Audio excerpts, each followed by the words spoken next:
Praise the Lord. கர்த்தரும் உலக இரட்சகரும் ஆகிய ஆண்டவராகிய இயேசு கிறிஸ்துவின் இனிதான நாமத்தினாலே உங்கள் யாவரையும் அன்போடு வாழ்த்துகிறேன். ஒரு புதிய நாளை தேவன் நம்முடைய வாழ்க்கையிலே கிருபையாய் கொடுத்திருக்கிறார். ஒவ்வொரு நாட்களையும் அவர் நமக்கு ஆசீர்வாதமாக கொடுத்து அவருடைய கிருபையினாலே நம்மை தாங்குகிற தேவனாகவும் நடத்துகிற தேவனாகவும் காணப்படுகிறார்.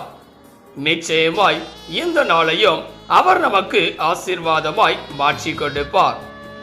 இந்த நாளுக்குரிய தேவனுடைய வார்த்தையை உங்களுக்காய் நான் வாசிக்கிறேன். யோபு 22 அதிகாரம் 27 வசனம். யோபு 22 அதிகாரம் 27 வசனம். நீர் அவரை நோக்கி விண்ணப்பம் பண்ண அவர் உமக்கு செவி கொடுப்பார். அப்பொழுது நீர் உம்முடைய பொருத்தனைகளை செலுத்துவீர். எனக்கன்பான தேவ பிள்ளைகளே, இங்கே அருமையான ஒரு வார்த்தையை குறித்து நாம் பார்க்கிறோம். இந்த நாளிலே யாரை நோக்கி பார்க்க வேண்டும் என்று சொல்லி இங்கே நாம் பார்க்க முடிகிறது. ஆம் பிரியமானவர்களே, கர்த்தரையே நோக்கி பார்க்க வேண்டும் என்று சொல்லி இங்கே நாம் பார்க்கிறோம். வேதத்திலே அநேக இடங்களிலே அவரை நோக்கி பார்க்கும் போது பல தேவ மனிதர்கள் பலவிதமான ஆசீர்வாதங்களை பெற்று கொண்டிருக்கிறார்கள். ஆனால் இந்த உலகத்தில் வாழ்கிற நாமோ பல நேரங்களிலே கர்த்தரை நோக்கி பார்ப்பதில்லை. மனிதர்களை நோக்கி பார்ப்பவர்களாக, உலகத்தை நோக்கி பார்ப்பவர்களாக, பொருளாதார ரீதியாக பலவிதமான பிடித்தமான காரியங்களை மாத்திரம் நோக்கி பார்ப்பவர்களாகவே காணப்படுகிறோம். ஆனால் வேதம் சொல்லுகிறது, கர்த்தரை நோக்கி பார்ப்பவர்களாய் இருக்க வேண்டும். அப்பொழுதுதான் நம்முடைய வாழ்க்கையானது ஆசீர்வாதமாக காணப்படும். இன்றைக்கு பல நேரங்களிலே அவரை நோக்கி பார்க்காதபடிக்கு நம்முடைய வாழ்க்கையிலே ஆசீர்வாதம் இல்லையே, பலன் இல்லையே என்று சொல்லி குறை சொல்லி கொண்டிருப்பவர்களாகவே காணப்படுகிறோம். ஆனால் அப்படிப்பட்டவர்களாய் இராதபடிக்கு இந்த நாளிலே தேவனை நோக்கி பார்ப்பவர்களாய் நாம் இருந்து அவருடைய கரத்திலே ஆசீர்வாதத்தை பெற்றுக்கொள்ள முயல வேண்டும். இந்த காலவேளையிலே எப்படி தேவனை நோக்கி நாம் பார்க்க வேண்டும் என்று சொல்லி ஒரு சில காரியங்களை நாம் சிந்திக்க போகிறோம். முதலாவதாக வேதம் சொல்லுகிறது, யோபு 22 அதிகாரம் 27 வசனத்தை வாசிக்கும் போது, யோபு 22 அதிகாரம் 27 வசனத்திலே, நீர் அவரை நோக்கி விண்ணப்பம் பண்ண அவர் உமக்கு செவி கொடுப்பார். அப்பொழுது நீர் உம்முடைய பொருத்தனைகளை செலுத்துவீர். இங்கே பார்க்கும்போது முதலாவதாக அவரை நோக்கி நாம் என்ன செய்ய வேண்டும் என்றால் தேவனை நோக்கி விண்ணப்பம் செய்ய வேண்டும். இங்கே வேதவசனம் அழகாய் சொல்லுகிறது, தேவனை நோக்கி விண்ணப்பம் பண்ண அவர் நமக்கு செவி கொடுப்பார் என்பதாக. இந்த காலவெளியிலே தேவன் நமக்கு செவி கொடுக்க வேண்டும் என்றால் அவரை நோக்கி விண்ணப்பம் செய்கிறவர்களாய் இருக்க வேண்டும். பல நேரங்களிலே தேவைக்காக மனிதர்களை நோக்கி விண்ணப்பம் செய்கிறோம். அப்படிப்பட்டவர்களாய் இராதபடிக்கு கர்த்தரை நோக்கி பார்ப்பவர்களாய் இருக்க வேண்டும். அப்பொழுதுதான் அவர் நமக்கு செவி கொடுக்கிற தேவனாக, நம்முடைய ஜெபத்தை கேட்கிறவராக காணப்படுவார். பல நேரங்களிலே நாம் சொல்லுகிற ஒரு வார்த்தை என்னவென்றால், தேவன் என் ஜெபத்தை கேட்பதில்லை, தேவன் எனக்கு செவி கொடுப்பதில்லை என்பதாக. ஆனால் கர்த்தரை நோக்கி நாம் எப்பொழுது பார்க்கிறோம் என்றால் தேவை என்கிற ஒரு காரியம் வரும்போது மாத்திரமே. ஆனால் அப்படிப்பட்டவர்களாய் இராதபடிக்கு ஒவ்வொரு நாளும் தேவனை நோக்கி நாம் பார்க்கும் போது, தேவனை நோக்கி விண்ணப்பம் செய்யும் போது அவர் நமக்கு செவி கொடுக்கிற தேவனாய் காணப்படுவார். முதலாவதாக அவரை நோக்கி நாம் பார்க்கும் போது, விண்ணப்பங்களை ஏறெடுக்கும் போது அவர் நமக்கு செவி கொடுக்கிறார். இரண்டாவதாக அவரை நோக்கி பார்த்து நாம் செய்ய வேண்டிய காரியம் என்ன என்று சொல்லி பார்க்கும் போது வேதம் சொல்லுகிறது, சங்கீதம் 25 அதிகாரம் 3 வசனத்தை வாசிக்கும் போது, சங்கீதம் 25 அதிகாரம் 3 வசனத்திலே, உம்மை நோக்கி காத்திருக்கிற ஒருவரும் வெட்கப்பட்டு போகாதபடி செய்யும், முகாந்திரம் இல்லாமல் துரோகம் பண்ணுகிறவர்களே வெட்கப்பட்டு போவார்களாக. இங்கே பார்க்கும் போது இரண்டாவதாக அவரை நோக்கி காத்திருப்பவர்களாய் நாம் இருக்க வேண்டும். இன்றைக்கு உலக மனிதர்களுக்காக பல மணி நேரம் நாம் காத்திருக்கிறோம். ஆனால் தேவனுக்காக அவரை நோக்கி காத்திருப்பது கிடையாது. இதனாலே பலவிதமான ஆசீர்வாதங்களை இழந்தவர்களாய் நாம் காணப்படுகிறோம்.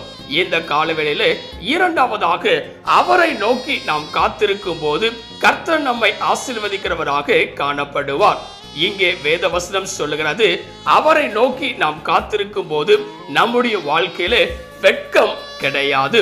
ஆம் பிரியமானவர்களே, பலவிதமான சூழ்நிலைகளிலே வெட்கப்பட்ட நிலைமை நம்முடைய வாழ்க்கையிலே காணப்படுகிறது. ஆனால் தேவனை நோக்கி காத்திருக்கும் போது அவர் நம்மை வெட்கப்பட்டு போகாதபடி செய்கிற தேவனாய் காணப்படுகிறார். இந்த ஆசீர்வாதத்தை நாமும் பெற்றுக்கொள்ள வேண்டும் என்றால் ஒவ்வொரு நாளும் கர்த்தரை நோக்கி காத்திருப்பவர்களாய் இருக்க வேண்டும்.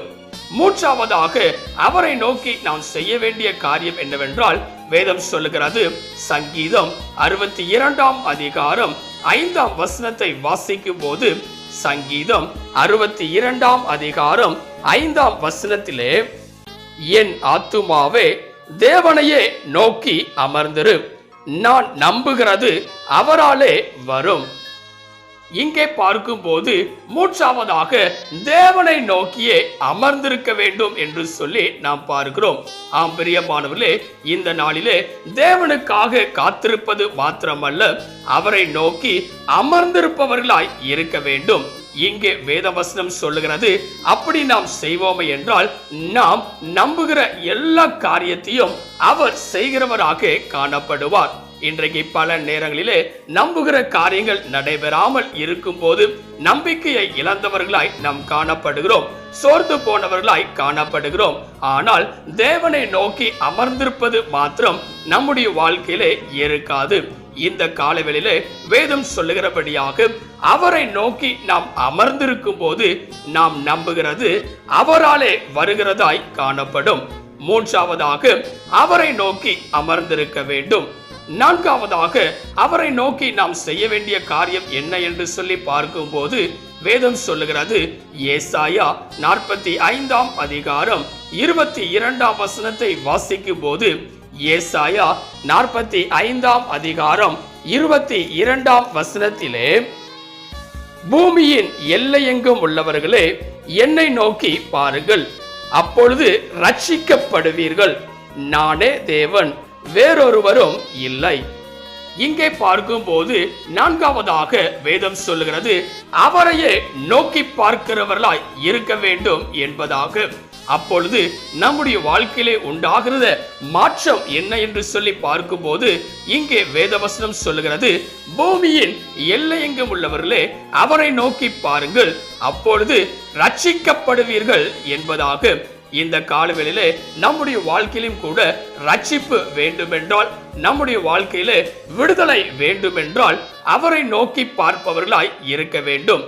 ஆம் பிரியமானவர்களே, பல நேரங்களிலே அவரை நோக்கி பார்க்காதபடிக்கு, விடுதலை இல்லாதபடிக்கு, ரட்சிப்பு இல்லாதபடி நாம் காணப்படுகிறோம்.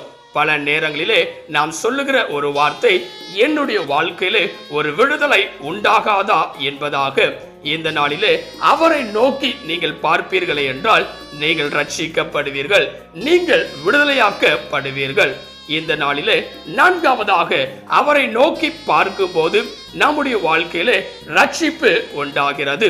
ஐந்தாவதாக அவரை நோக்கி நாம் பார்க்கும் போது நம்முடைய வாழ்க்கையிலே எப்படிப்பட்ட ஆசீர்வாதங்கள் இருக்கிறது என்று சொல்லி பார்க்கும் போது வேதம் சொல்லுகிறது, எரேமியா 33ஆம் அதிகாரம் 3ஆம் வசனத்தை வாசிக்கும் போது, எரேமியா 33ஆம் அதிகாரம் 3ஆம் வசனத்திலே, என்னை நோக்கி கூப்பிடு, அப்பொழுது நான் உனக்கு உத்தரவு கொடுத்து நீ அறியாததும் உனக்கு எட்டாததுமான பெரிய காரியங்களை உனக்கு அறிவிப்பேன்.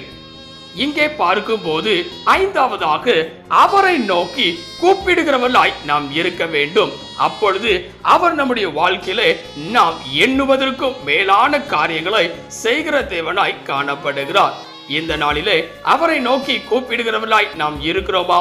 பல நேரங்களிலே கஷ்டத்தின் மத்தியில் நாம் காணப்படும் போது, துயரங்களின் மத்தியிலே காணப்படும் போது உடனே நாம் செய்கிற ஒரு காரியம் என்னவென்றால், மனிதர்களை நோக்கி கூப்பிடுகிறவர்களாக இதிலிருந்து எப்படி விடுபட வேண்டும் என்று சொல்லி ஆலோசிக்கிறவர்களாகவே காணப்படுகிறோம். அப்படிப்பட்டவர்களாய் இராதபடிக்கு கர்த்தரை நோக்கி கூப்பிடுகிறவர்களாய் இருக்க வேண்டும்.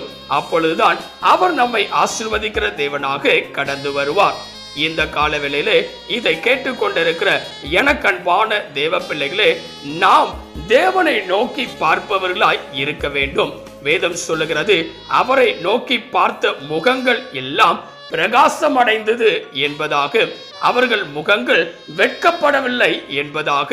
வேதத்திலே அநேக தேவ மனிதர்களுடைய வாழ்க்கையிலே எப்பொழுது ஆசீர்வாதம் உண்டாகிறது என்று சொல்லி பார்க்கும்போது அவரையே நோக்கி கொண்டிருக்கும் போது, இந்த காலவெளியிலே முதலாவதாக அவரை நோக்கி விண்ணப்பம் செய்கிறவர்களாய் நாம் இருக்க வேண்டும். இரண்டாவதாக அவரை நோக்கி காத்திருக்கிறவர்களாய் இருக்க வேண்டும். மூன்றாவதாக அவரை நோக்கி அமர்ந்திருப்பவர்களாய் இருக்க வேண்டும். நான்காவதாக அவரை நோக்கி பார்ப்பவர்களாய் இருக்க வேண்டும். ஐந்தாவதாக அவரையே நோக்கி கூப்பிடுகிறவர்களாய் இருக்க வேண்டும். இவ்வாறு நாம் செய்வோமே என்றால் தேவன் நம்முடைய பட்சத்தில் இருப்பவராக நம்மை ஆசீர்வதித்து நம்மை வழிநடத்துகிற தேவனாக காணப்படுவார். தேவனுடைய கரத்திலே உங்களை அர்ப்பணிப்பீர்களாம். செபிக்கலாம். கிருபையும் இரக்கமும் நிறைந்த எங்கள் அன்பின் பிதாவே, இந்த ஆசீர்வதிக்கப்பட்டதான நல்ல காலவேளைக்காய் நன்றியோடு உம்மை துதிக்கிறோம், உம்மை ஸ்தோத்தரிக்கிறோம். நீர் கொடுத்த அற்புதமான உம்முடைய வார்த்தைக்காய் நன்றி செலுத்துகிறோம். உம்மையே நோக்கி பார்க்க வேண்டும் என்று சொல்லி இந்த நாளிலே நாங்கள் பார்க்கிறோம். இந்த காலவேளையிலே இதை கேட்டுக்கொண்டிருக்கிற, இதை பார்த்து கொண்டிருக்கிற ஒவ்வொரு பிள்ளைகளும் தங்களுடைய வாழ்க்கையிலே மனிதர்களை அல்ல, உம்மையே நோக்கி பார்ப்பவர்களாய் இருந்து உம்முடைய கரத்திலிருந்து ஆசீர்வாதத்தை பெற்றுக்கொள்ள நீரே கிருபை தருவீராக. நீரே பெரிய காரியங்களை செய்வீராக. நீர் மாத்திரம் மகிமைப்படுவீராக. இயேசுவின் நாமத்தில் ஜெபிக்கிறோம் எங்கள் ஜீவனுள்ள நல்ல பிதாவே, ஆமென். கர்த்தர் தாமே இந்த வார்த்தையின் மூலமாய் உங்களை ஆசீர்வதித்து அவரையே நோக்கி பார்ப்பவர்களாய் நீங்கள் இருக்கும்போது உங்களுடைய வாழ்க்கையில எல்லா விதமான சகல காரியங்களிலும் நன்மைகளை தருகிற தேவனாக அவர் காணப்படுவாராக. ஆமென். God bless you.